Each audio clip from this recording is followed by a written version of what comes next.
we're currently in the middle of a series between Goswser and Heart. Series is tied 1-1. With the winner, we'll move on to the round of 8, where they'll be playing also later today. Yeah. You know, last game, again, it really works on the cardinal rule of TVZ. Mm-hmm. Either have Hellions for AoE Splash or Siege Mode Siege Tanks for AoE Splash.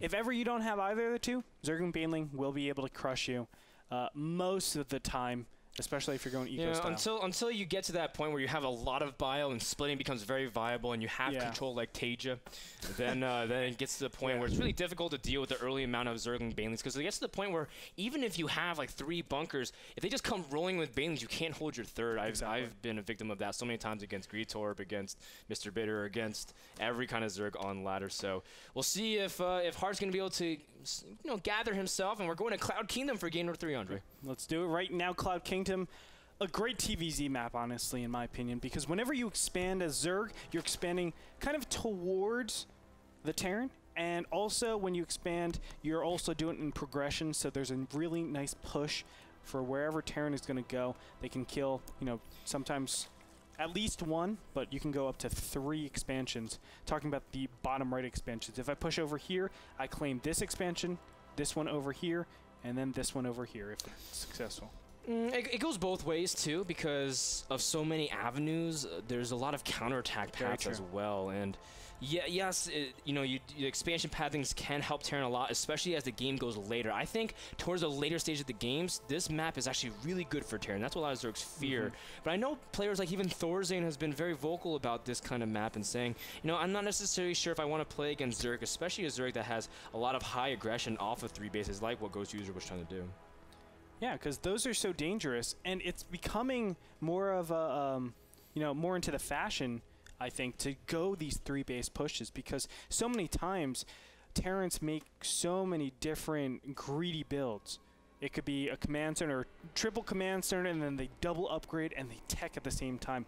Well, all of that money is not going to the army, and that hits right when you get 3-base. You start to fuel it up, and then you go some weird like 1-1 Zergling Baneling timing. It just feels like it doesn't make sense.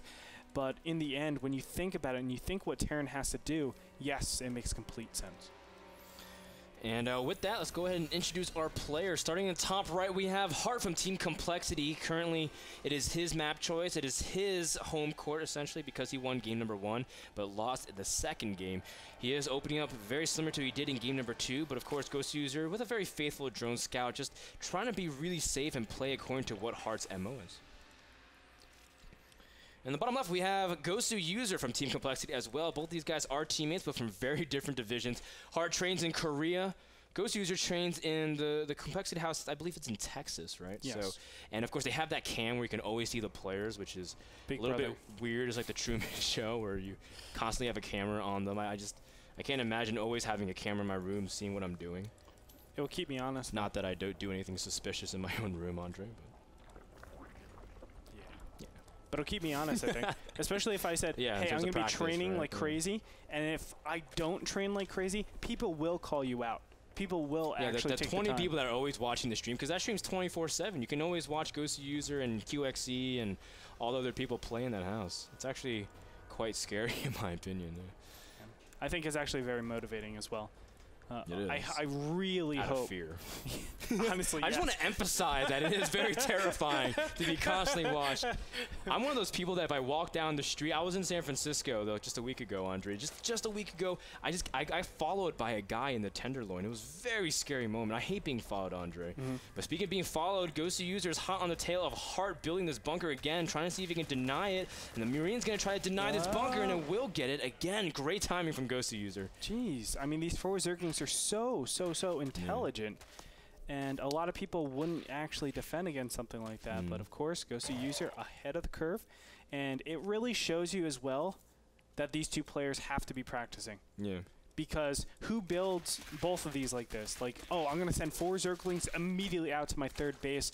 That doesn't sound right. That doesn't sound like, I'm just playing against a rando. It sounds like these 2 players have played together so much, and Goswser user really knows that his timings. Ooh, and look at the full circle of Heart's play. He's going for a third orbital command center very quickly while getting aggressive gas. So might go back up to the Hellion Banshee play once more, but this time getting a very quick command center in response as well. So this is very, very nice from Heart, going from, you know, very aggressive early on to kind of like a passive heavy macro style.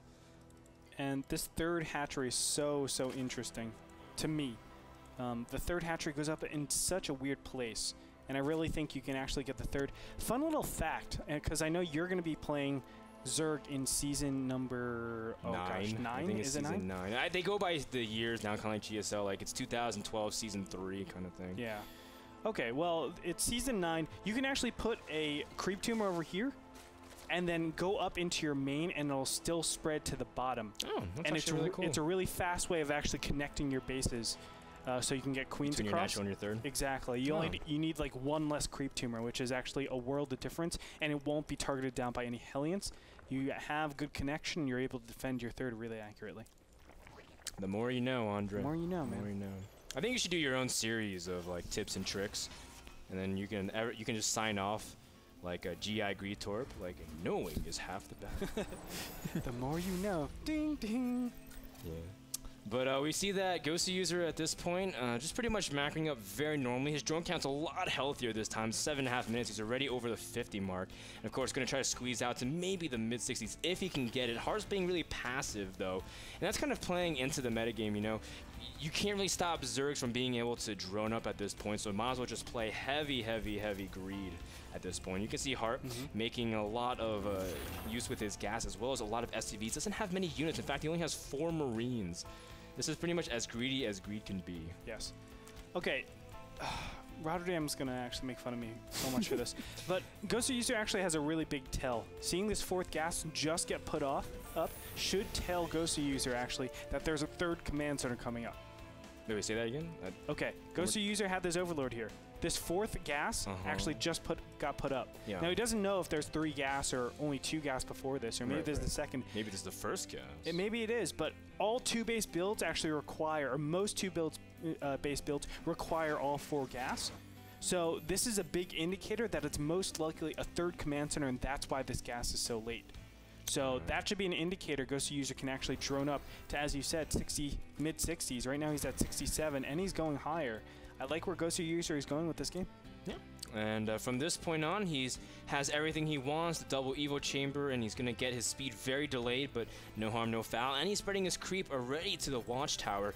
And now it gets to the point where if Goswser user can spread his creep very aggressively, it's to the point where it's going to be really hard for Heart to really move out to his 3rd unless he's established even better map control. And look at this. Goswser user, he already senses that 3rd base from his opponent, starting his 4th hatchery, while the first Banshee, the first sign of any kind of conflict is coming out, and it's 10 minutes in the game, but Heart really can't do much with it. Yeah, I mean, the Banshee is so out of place at this point. Yes, it will be able to target down a little bit of creep, but I really feel like it's not going to do much after that. A lot of timings actually hit at 10 minutes when you have, you know, something like Infestors or even Spire Tech. It's not too many, especially against 3-base builds, but still there is the potential to actually encounter something like that and just lose the Banshee outright. So this is a little bit of a silly play in my opinion, but look, it's already doing some work. So I mean, the idea of the Banshee is just to be a thorn in the side of Goswser user. You can't really do anything that he really wants to freely at this point. Viking does clean up the Overlord again, overseeing his natural as well. So Heart officially has full vision on his side of the map, denying anything of what his opponent sees. Goswser user doesn't see that 3rd, but again, he's been suspecting it for a while, and he's moving out with a large force to the northwest. Andre. Maybe trying to deny this 3rd base. Siege mode is already up, but I kind of have to question the positioning of these siege tanks. Really like them on the top instead of on the bottom ground. Andre, this Banshee's been picking off Banelings in the center of the map. He's gotten 4 kills already on the Banelings. There were 4 originally. Oh, big attack going in. Zergling surrounding everything. This is what I'm talking about. The siege tanks are going down. That represents a lot of the defenses for Heart. Goswser user now going to clean up the 3rd base. It's a lot of SCVs. It's a lot of mules. Oh, wow. Wow, pulling way far ahead. Heart needs to look for something at this point. He doesn't even have combat shields yet. I think he forgot it. There it is, finally. starting to upgrade. And Hart even dropped a mule in his main next to his siege tank as well. Hart's kind of being a little bit sloppy at this point, really trying to get everything in order, but he accidentally even called one of his mules down at an improper location. So Hart is definitely on his heels, running as far as he can away from that army. And I mean, at this point, Hart is just very, very far behind. Goswser can now freely do anything he wants because it's going to be a long time before Hart's going to be able to get that 3-base economy. When you're in this position, you hive tech and you expand. You know your opponent has no capabilities of actually pushing out. Just exercise that. You got to be careful with these, but still, Combat Shield's not finished. Don't forget about that. And this is a ton of Zerglings. There's a lot of Marines, though, Andre, and the Marines do have 1-1 tied evenly, but trying to get into the choke does just in time. And Hart is going to lose a lot of stuff, even if he holds here. There's been massive damage. Keeping the siege tank count low is critical for the mid game. Absolutely. It really empowers all these units. Zerglings, Banelings, Roaches, they all rely on mass numbers, and if you have no AoE, you don't have the economy to actually keep up with the Marine Marauder count, you're in a great position. These Roaches will be backed up a little bit, but look at this. Hive Tech on the way, Infestors are on the way out, and +2/2 is about to finish as well. Hart attempted a mini drop into the natural as well as his opponent, but didn't really kill much. Only a couple drone kills and weakening a queen, I guess, a little bit. But at this point, Hart at least can take comfort knowing that his opponent hasn't taken a fifth base yet, as Hart's been pretty much keeping tracks of his opponent with the Banshee Viking and this drop. And, you know, I have to say that a lot of Terrans would have just straight up died to attacks like this. So Hart's been holding out very nicely, but just like you said, he really needs to start positioning a lot better, needs to be able to establish himself, because the fact is Goswser is just going to keep sending waves and waves. Hive Tech is already done. He's going to have his Ultra's Cavern after this wave of attack. And I mean, the whole idea is Goswser's trading, keeping Hart very low in his army count, and it's going to be very difficult if he loses another wave. Yeah, and trades work out so well for Zergs in these positions. Now Combat Shields is finished, but now he has another tough task. Of course, those Infestors are so powerful with their fungal growth, making it very difficult, but bottled up in that little choke. It's actually really good for Hart. And look at the supplies, Frodan. They're actually evening out quite severely. These two tanks have been absolute anchors for the Terran army right now. Look at that, 23 and 17 kills apiece. And the count is going higher. So even though even though Goswser got a really nice detonation on some of those Marines, the fact is these siege tanks have been doing a really good job at keeping him grounded. Yeah. But the big thing is that Goswser now has an incredible amount of Ultra Tech and Hive Tech, and a great upgrade is also going for him. And I mean, at this point, as long as Goswser can kind of keep Hart from harvesting from that third base, Terran's just been on 2 base for a while, and he's drying up. That's precisely right.